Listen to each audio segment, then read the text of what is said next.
서울광역방송센터입니다. 그제 서울 여의도에선 어디다 말하기도 어려운 갑질에 시달리다 극단 선택을 한 새내기 초등학교 여교사의 49제를 맞아 공교육 멈춤의 날이라는 이름의 추모 집회가 열렸습니다. 여의도 초대석, 오늘은 우리 아이들을 가르치는 선생님들 얘기해보겠습니다. 교사 출신인 국회 교육위 강민정 더불어민주당 의원 스튜디오에 나와 있습니다. 의원님 어서 오십시오. 네, 안녕하세요. 최근 들어서 우리 아이들 가르치는 선생님들이 계속 극단 선택을 하는 일이 이어지고 있는데 이거 왜 이런 일이 계속 일어나는 건가요? 교사의 어떤 교육 전문성이 사실 인정되지 않는 상태가 꽤 오래되어 왔었어요. 이런 것들이 이제 누적이 되면서 교사 혼자서 이걸 더 이상 감당할 수 없다.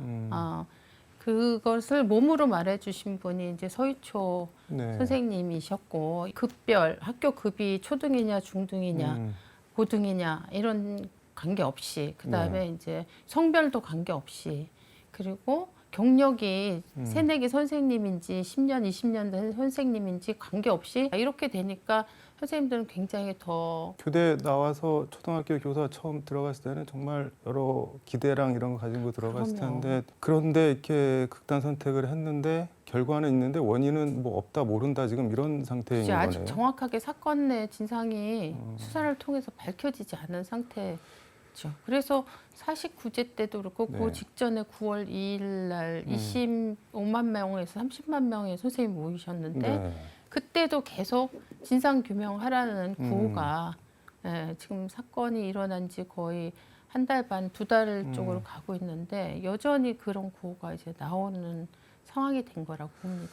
근데 뭐 일각에서는 이렇게 생각하고 말하는 분들도 있는데, 아니 그렇게 견디기 힘들고 괴로우면은 뭐 그냥 학교를 그만두든지 아니면 어디 딴 데를 가든지 다른 거 하면 되지, 그렇다고 그렇게 극단 선택을 하냐, 뭐 잘 그것까지는 이해가 안 되겠다. 뭐 힘든 거는 뭐 있을 수 있는데, 그렇게 생각하시는 분들도 있는데 그건 어떻게? 이렇게 이제 어려운 상황을 맞는 것은 상상도 안 했을 것 같고, 그다음에 선생님이 이제 어떤 그 개인의 잘못이 아닌데 너무 이 환경이나 제도나 주변에 이런 시스템이랄까 이런 것들이 받쳐주지 않고 혼자서 이제 이 문제를 감당해야 되는 그런 상황에서 좀 절망감 같은 거를, 교육자로서의 어떤 기대와 꿈이 있었는데 그런 걸 펼치기 어려운 이런 어려운 환경 속에서 절망감 같은 걸 느끼신 게 아닌가, 그러니까 벽 같은 절벽 같은 거를 느끼신 게 아닌가 그런 생각이 들어요. 지난 토요일 그 말씀하신 7차 집회에 한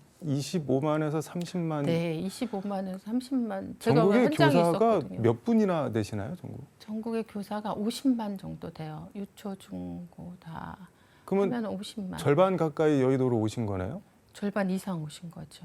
그러니까 아마 이게 우리나라 역사상 거의 드문 경우일 것 같아요. 한 지역에 50만, 전체가 50만인데 절반 이상이 유치원, 초중고 다 해서요? 네. 절반 이상이 하나의 문제를 가지고 한 장소에서 한 목소리로 모여서 자신의 의사를 그렇게 표현한 거는 아마 거의 처음이 아닐까 싶고, 거의 2016년 촛불 이후에 최대 규모의, 그게 뭐 어떤 분야나 영역을 떠나서 최대 규모의 또 사실은 집회이기도 했어요. 이게 민주노총 같은 데서 총파업 발대식을 해도 뭐 20만씩 조직하는 거 뭐 쉽지 않은데 이게 뭐 어디서 조직을 한 것도 아니고 그냥 선생님들이 자발적으로 오신 거예요. 네, 이번 집회 같은 경우 7차까지 마지막 8차까지 일관되게 어떤 교원 단체들이 있잖아요. 교사 노조도 있고. 근데 그런 기존에 있었던 교원 단체나 교원 노조가 아니고 선생님들이 진짜 자발적으로 모여서 운영진을 꾸려서 한 번 집회를 하면 그 운영진은 해산되고 그 다음에 2차 집회, 3차 집회에 새로운 운영진들이 꾸려지고, 선생님들도 정말 자발적으로 정말 아름아름 막 퍼나르면서 그 집회 소식을 퍼나르면서 그렇게 해서 처음에 5천 명에서 1만 명 사이에 그렇게 작게 물론 그것도 작은 건 아니지만 그렇게 시작했는데, 이게 이제 회가 거듭될수록 3만, 5만, 6만, 드디어 이제 25만에서 30만까지 가는 그런 대규모 집회가 된 거고, 그거는 그만큼 선생님들이 어떤 현재 상태로 학교 교실을 그대로 둘 수 없다는 어떤 절박함, 네. 그리고 이것이 어떤 특정한 교사 개인의 문제가 아니고 현재 우리 교육의 공통의 그런 문제다. 이런 것들에 대한 공동의 인식 이런 게 선생님들을 그렇게 많이 움직이시게 만든 것 같습니다. 제가 관련 기사들을 좀 보니까는 뭐 경찰 폴리스 라인도 뭐 칼같이 지키고 신고한 집회 시간도 엄수하고 집회 끝나고 뭐 쓰레기 같은 거 다 줍고 청소까지 다 하고 가셔갖고 거기 현장 경비 나간 경찰들이 경찰 내부 인트라넷에 이런 집회 처음 봤다. 뭐 역시 선생님은 선생님이다. 뭐 이렇게 찬사, 감탄 뭐 이런 것도 좀 많이 쏟아냈다고 하는데. 근데 선생님 상대적으로 선생님이 그런 부분이 좀 있죠. 이렇게 모범적이고 되게 규칙에 대해서 엄격하고 이런 게 있어서 그런 건데 사실 뭐 우리 촛불 때도 쓰레기 하나 없었잖아요. 그래서 근데 정부는 그 7차 집회 저렇게 많은 분들이 선생님들이 모이는 거 보고 그저께 이제 49제 추모 집회 한다고 하니까 휴가 내고 거기 가면은 뭐 파면 해임하겠다. 휴가 받아준 사람도 파면 해임하겠다. 뭐 그리고 추모 집회 끝나니까는 그날 저녁에 이주호 교육부 장관이 뭐 슬그머니 철회하긴 했는데 일종의 엄포 같은 거를 놓은 건데 그 어떻게 봐야 될까요? 그걸? 아니 엄포가 아니고 지금까지 수십 년 동안 예를 들어서 교육계에서 문제가 생기면 선생님들이 이 정도 규모는 아니지만 나름대로 계속 문제 제기를 하고 그거에 대해서 개선을 요구하고 이런 흐름들은 계속 있었어요. 근데 이런 게 있을 때마다 예를 들면 일제고사가 있었을 때 일제고사를 반대하는 그런 선생님들의 행동이 있었을 때 가차없이 해고시켰거든요. 파면 해임시키고. 그리고 또 뭐 세월호가 있었던 그 해에는 이걸 수업 시간에 같이 얘기를 해봐야 되겠다는 선생님들이 좀 있었죠. 그걸 이제 계기 수업이라고 하는데 이거에 대해서 그 당시에 교육부에서 세월호 문제를 교실에서 얘기하는 수업을 하면 징계하겠다 이런 공문 전국에 다 뿌렸어요. 그렇게 엄벌주의로 겁박을 하고 이제 나오니까 거기에 대해서 9월 4일 날 내가 못 나오더라도 9월 1일 날 우리의 어떤 의지는 보여줘야 되겠다.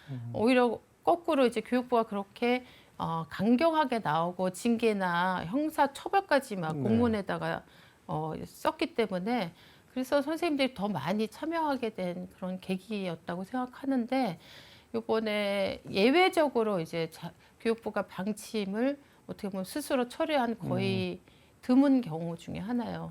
추모 집회에 공교육 멈춤의 날이라는 이름을 붙였는데 이건 어떤 취지일까요? 지금 우리 학교 교실에서 교육이 제대로 될 수 없는 환경과 요 문제가 너무 많다.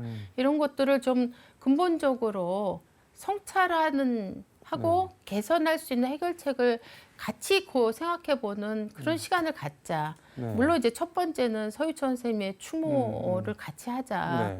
이런 거였고 두 번째는 저는 그래서 성찰하루 다 같이 한 마음으로 좀 추모하고 성찰하는 시간을 갖고 그리고 앞으로는 더 이상 이런 교육 환경이 아닌 그런 새로운 교육을 할 수 있도록 의지를 좀 서로 다지는 그런 날로 삼자고 해서 공교육 멈춤의 날이라고 명명을 한 게 아닌가. 그러니까 새로 나가기 위해서 한 발짝 더 나가기 위해서 오늘 잠깐 멈추는 이런 시간을 갖자는 그런 의도였다고 생각이 듭니다.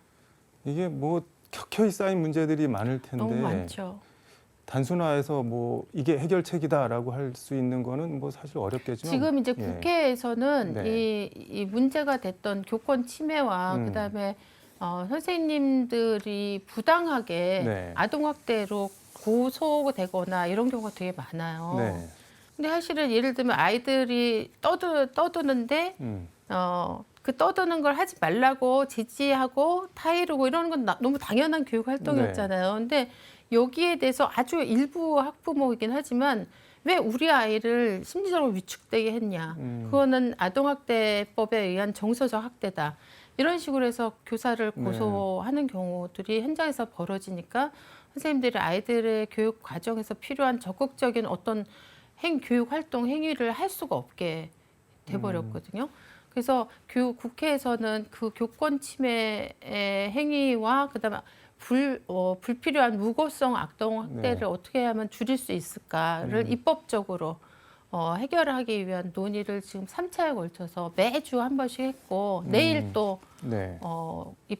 교육위 법안 소위에서 그 법안을 가급적 마무리하려고 지금 예정이 되어 있어요. 그리고 교육부와 교육청에서도 네.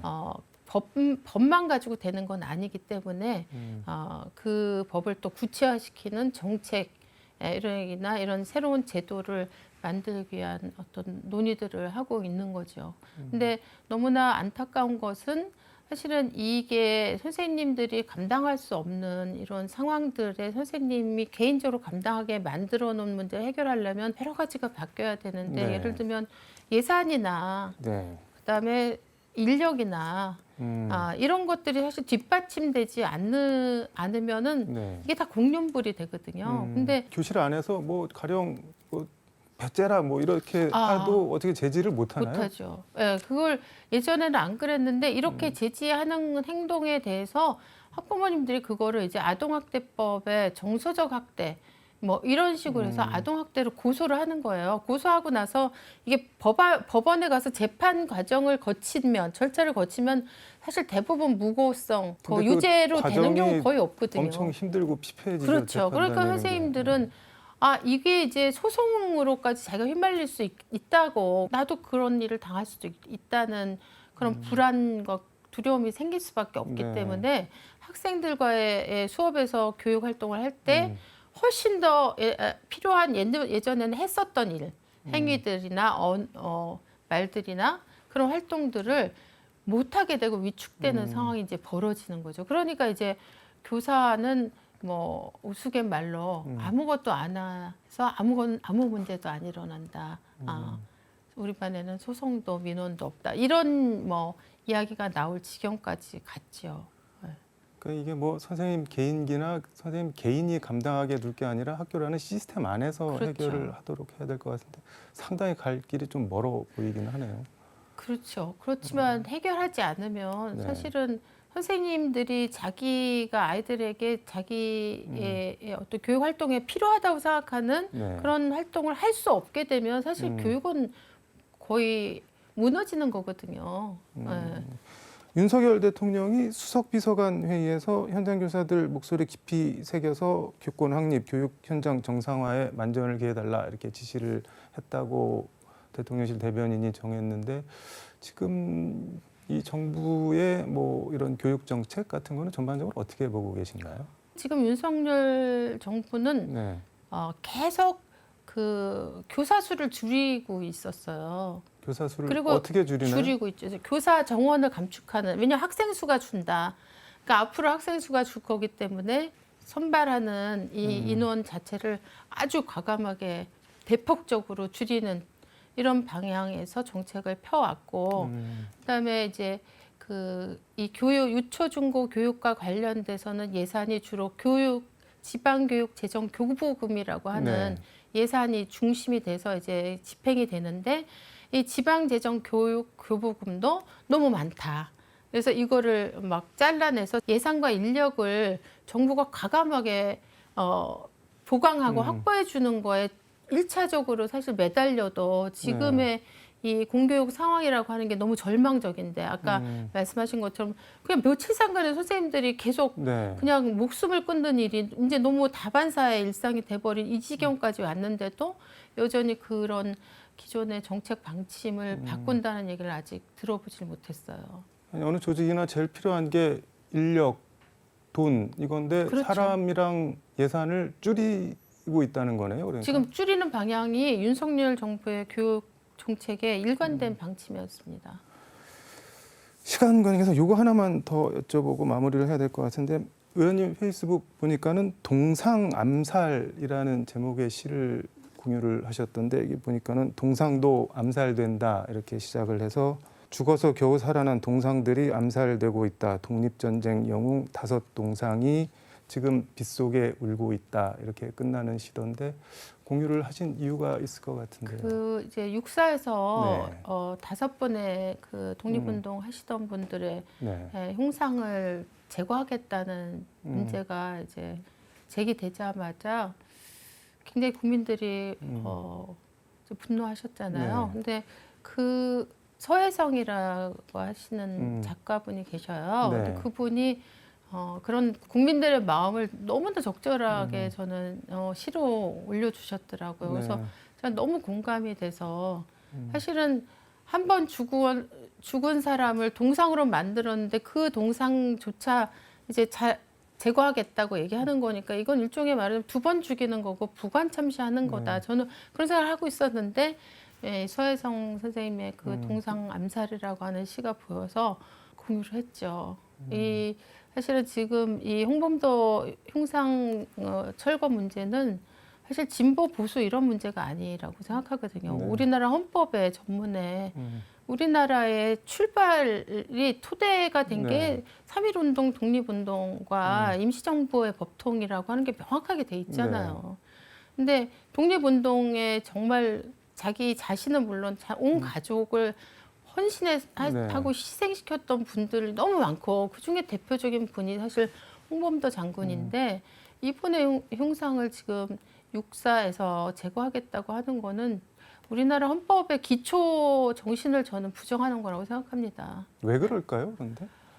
글쎄, 저는 이제 일련의 과정이 있었잖아요. 예를 들면 올 3월에 그 강제동원 3자 변제 얼마 전에 그 동해라고 하는 동해를 미국에서 이 공식적으로 일본해라고 쓰겠다고 하는 것에 대해서 단 한마디 말을 하지 않는다든가 아니면 일본에서 독도 영유권을 주장하면서 교과서에 독도가 우리 대한민국에서 무단 점거 당하고 있다는 이런 식의 이야기들을 아이들에게 가르치고 공공연하게 얘기한다든가 최근에는 이제 후쿠시마 그 핵오염수를 방류하는데 전혀 이제 오히려 반대하고 우리 국민의 생명과 안전을 지키는 데 나서기는커녕 우리 정부가 나서서 후쿠시마 오염수 투기가 너무나 안전하고 불필요한 걱정을 하고 있고 이런 걸 안전하지 않다고 얘기하는 건 괴담이다. 막 이런 거를 막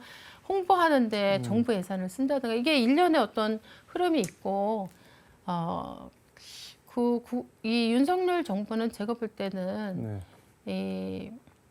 그 뉴라이트의 한때 한 10년 전에 우리 사회의 역사를 완전히 뒤집어서 일본이 우리를 식민지 지배한 것이 아니라 우리의 근대화를 오히려 촉진해주고 일본과 그래서 친일을 이렇게 부끄러운 게 아니고 이런 식의 이제 새로운 역사관을 제기했던 그런 흐름이 있었잖아요. 저는 이런 흐름하고 맥이 다 있는 게 아닌가. 이게 말씀하신 식민지 근대화론, 이게 뉴라이트 역사관, 세계관 보면은 그 연장선상에서 이제 우리 독립해방은 우리가 한 게 아니라 미국이 해준 거고 1948년 8월 15일은 건국절이고 그렇죠. 이승만은 건국의 아버지고 박정희는 산업화의 아버지고 그리고 이제 문제가 공산 전체주의를 절멸시킨 자유민주주의의 아버지가 뭐 되고 싶어 하시는 게 아닌가 뭐 이런 느낌도 약간 들기는 하는데 그렇죠. 공산 전체주의란 말은 새로운 개념이에요. 이건 뭐 진짜 뭐 학문적으로도 그렇고 이게 또 새로운 개념을 발명을 하셨더라고요. 자기 본인의 어떤 그런 걸 정당화하고 합리화하고 또 새로운 어떤 프레임을 만들기 위해서 공산 전체주의라는 용어까지 이제 발명을 하셔서 정책화하겠다고 나서시는데 뭐 사실은 얼마나 그 굴욕적입니까? 그러니까 우리가 예전에 8.15 때인가 3.1절 때 하셨나? 우리 대한민국이 힘이 없고 준비가 안 돼가지고 다 일본의 식민지를 뭐 당할 수밖에 없었던 거다. 우리 탓이다. 이런 식으로 이제 3.1절 때 제가 기억에는 얘기하신 것 같은데 이런 식의 역사관을 가지고 계신 분이 지금 정부 국가 수반이니까 굉장히 치욕적이면서도 굉장히 불안한 거죠. 또 다른 제2의 그런 형태는 다를지라도 외국의 세력들이 우리나라를 우습게 보고 함부로 우리나라에서 자신들의 이익을 최대한 뽑아나가기 위해서 하는 것에 아무런 대항도 못하고 방치하는 그런 정부와 같이 있게 될까 봐 걱정스러운 거죠. 알겠습니다. 오늘 말씀은 여기까지 듣도록 하겠습니다. 네, 네. 고맙습니다. 네, 감사합니다. 지금까지 서울광역방송센터에서 강민정 더불어민주당 의원과 함께 전해드렸습니다.